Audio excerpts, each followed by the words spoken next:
శాస్త్రి గారు, ఒక పాట రాయడానికి మామూలుగా ఎంత టైం తీసుకుంటారు? ఇన్ని వేల పాటల్లో ఏమి చెప్పలేము మనం. ఒక్కొక్క పాటకు ఒక్కొక్క ఇది ఉంటుంది. అది మన పాట రాయించుకుంటుంది. ఇప్పుడు నేను ఇందాక చెప్పినటువంటి రాముల వారి పాట దాదాపు ఒక 3-4 రోజులు తపన పడ్డాను. బట్ ఐడియా క్రాక్ అయిన తర్వాత, విషయం వంటబట్టిన తర్వాత ఒక్క పూటలో రాసి ఉంటాను. బట్ మిగతా 3.5 రోజులు కూడా ఆ మదనంలో ఉన్నాను. ఒక్కోసారి అర్జెంటుగా ఉంటుంది, కొన్ని పాటలు కుదురుతాయి, టక్కున రాసేస్తాం. కొన్ని పాటలు అర్జెంట్గా రిక్వైర్మెంట్ కోసం రాత్రి రాయాల్సి వస్తుంది. కొన్ని పాటలు టైం ఉంది కదా అని చెప్పేసి అడపా రాస్తూ కొన్ని నెలల పాటు రాస్తాం.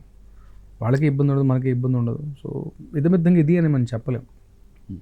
అంటే పాట పూర్తయిన తర్వాత రాయడం, ఆ తర్వాత డైరెక్టర్ సలహా మేరకు ఏమైనా మార్చిన సందర్భాలు ఉన్నాయి? అయ్యో తప్పకుండా, వాళ్ళ కోసం మనం రాస్తాం. ఎందుకంటే మనకన్నా ఎక్కువగా సినిమాతో ట్రావెల్ అవుతారు వాళ్ళు.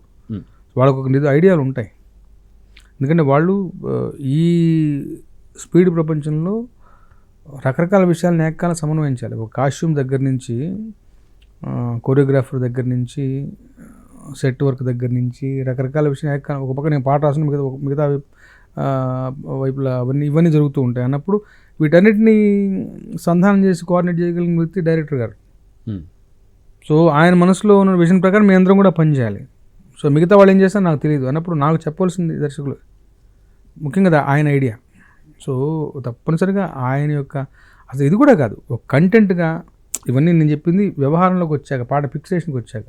దానికన్నా ముందు పాట కన్సిడర్ చేసినప్పుడు ఆయన ఏ ఉద్దేశంతో ఇక్కడ పాట కావాలని కోరుకున్నారు, పాట ద్వారా ఏం ప్రయోజనం ఉందో సినిమాకి, అదేమని ఆయన ఊహించారు, అవి నాకు తెలియాలిగా. అన్నప్పుడు ఆయన చెప్పారు, నేను చేసిన తర్వాత మళ్ళీ నేను చేసింది